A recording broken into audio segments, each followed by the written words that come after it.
Միքայել arքեպիսկոպոս Աճապահյանի պաշտպանական թիմն ասուլիսի շրջանակներում է ներկայացնում գործում առկա իրավական խնդիրները։ Ինչպես գիտեք, տեղեկություն ստացվեց, որ Միքայել Սրբազանի հայտարարության հետ կապված քրեական վարույթ է նախաձեռնվել։ Այդ տեղեկությունը, երբ որ զանգված են լրատվամիջոցներով գնաց, հաջորդ օրը, երբ Մայր աթոռում հրավիրված էր քահանաների ժողով, հենց այդ առավոտյան ԱԱԾ ծառայողներ ներկայացել էին Մայր աթոռ եւ ցանկանում են ձերբակալել Միքայել Սրբազանին։ Ձերբակալության հիմքը քննիչի որոշումներ, ասում է Արա Զոհրաբյանը։ Միքայել Սրբազանն առաջարկել է քահանաների ժողովի ավարտին ինքնակամ ներկայանալ, բայց իրավապահները չեն համաձայնել։ Կար երկու տարբերակ։ Տարբերակ առաջին՝ կամովին գնալ, տարբերակ երկուս հարկադրաբար տանային։ Երրորդ տարբերակ չկար։ Ինչքան էլ մենք հիմա զգացմունքային դաշտում փորձում ենք ասել, որ կար երրորդ տարբերակ չկար։ Միքայել Սրբազան ասեց, ես ուզում եմ գնալ։ Քանի որ գիտենք, որ երկրորդ տարբերակը դա բռնի ուժն է կիրառվելու, որովհետև այդ ընթացքում, երբ որ մենք բանակցում ենք, Միքայել Սրբազանի հետ խոսում ենք եւ այդ ԱԱԾ ծառայողներն էլ դրսում սպասում են, թե մենք ինչ ենք պատասխանելու, այդ ժամանակ ասեցին, որ դիմակավորված ԱԱԾ հատուկ ջոկատայիններն են ներխուժել Մայր աթոռի տարածք։ Ինչ վերաբերում է Սրբազանի հայտարարությանն ու որպես վարչապետի թեկնածուի առաջադրման մասին լուրերին, պաշտպանական կողմն իր վերլուծությունն ունի։ Կարծես ուզում են դիտավորել կապակցեն,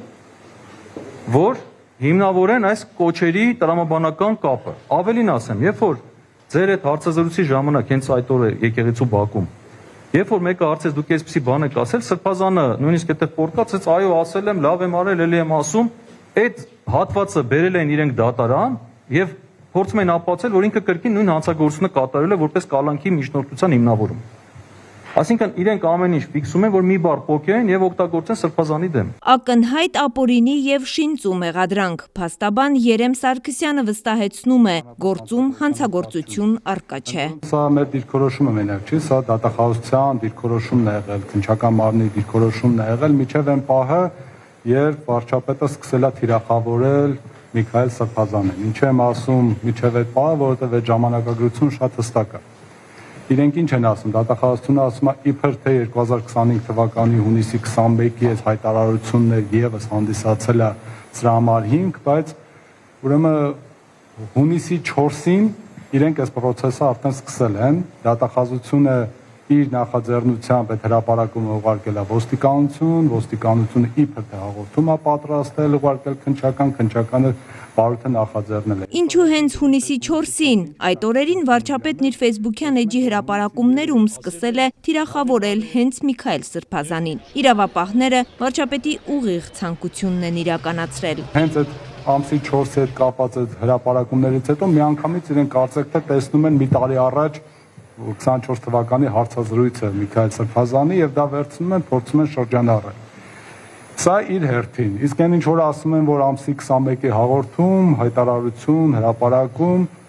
պետք է նշեն, որ պաշտոնական իրենց պատասխանը մեզ, երբ որ մենք հարցրել ենք, թե նույն մեղադրանքի մեջ երկու տարբեր հրապարակում եք նշել։ Կասեք, թե երկուսը ինչ են, առանձին հանցագործություններ են, թե ինչ են, պաշտոնական պարզաբանումը եղել է հետևյալը, որ երկրորդ հրապարակումը դա առաջինի վերահաստատումն է, այսինքն դա ինքնին առանձին հանցագործություն չի։ Սա քաղաքական հետապնդում է եւ դատախազությունն իր դիրքորոշումը փոխել է բացառապես վարչապետի հայտարարությունների, գուցե հանձնարարության արդյունքում։ Հիմա հարց ենք տալիս, ասում ենք ընկերներ, 23 թվականին ռազմական հեղաշրջում գեներալից այդ նույն բառերի վերաբերյալ հայտարարությունները դուք չեք դիտել հանցագործություն։ Ինչպես եղավ, որ հիմա հանցագործություն է։ Իրենք առաջին փուլում սկսեցին ասել, որ իրենք տեղյակ չեն սրա մասին։ Սա ամենաառաջի աբսուրդն էր, որ դատախազությունը իբր թե տեղյակ չէ, այնինչ նույն պաշտոնատար անձն է այս ամեն ինչի մեջ շրջանառվել գրագրություններով համապատասխան վարչության պետը, երբ որ 2023 թվականին հաստատվել է, որ հանցագործություն չկա եւ 2024 թվականին դիտարկել են, որ հանցագործություն կա։ Դատավոր Մասիս Մելքոնյանն իրավական նորմերին չէր տիրապետում, պաշտպանական կողմը փաստարկներ է ներկայացնում։ Քրեական դատավարության օրենսգիրք եւ սահմանադրությունը արգելում է կրկին անգամ դատվելը։ Իսկ կրկին անգամ դատվելը դա այն չի, որ դատավճիռ պետք է լինի, դա խոսքը գնում է նրա մասին, թե պետությունը նույն հանցագործության հետ կապված, նույն արարքի հետ կապված, նույն դրվագով գտնում է, որ անձի արարքում հանցագործություն չկա եւ քրեական հետապնդում չի հարուցում նրա նկատմամբ, ուրեմն քանի այդ որոշումը ուժի մեջ է, չի կարա պետությունը նույն հանգամանքներով անձի նկատմամբ նորից վարույթ հարուցի։ Հիմա իրենք դա արել են, այս խախտումը արել են եւ սա դրա համար եմ ասում, ակնհայտ ապօրինի քրեական հետապնդում է։ Սա ուղիղ բացառում է եւ նույնիսկ կալանքն է բացառում։ Ի վերջո փաստաբանները փաստում են, սա ոչ թե իրավական գործընթաց է, այլ պարզապես ձևական դատավարության իմիտացիա։ Արվիկ Սարդարյան, Արմալուր։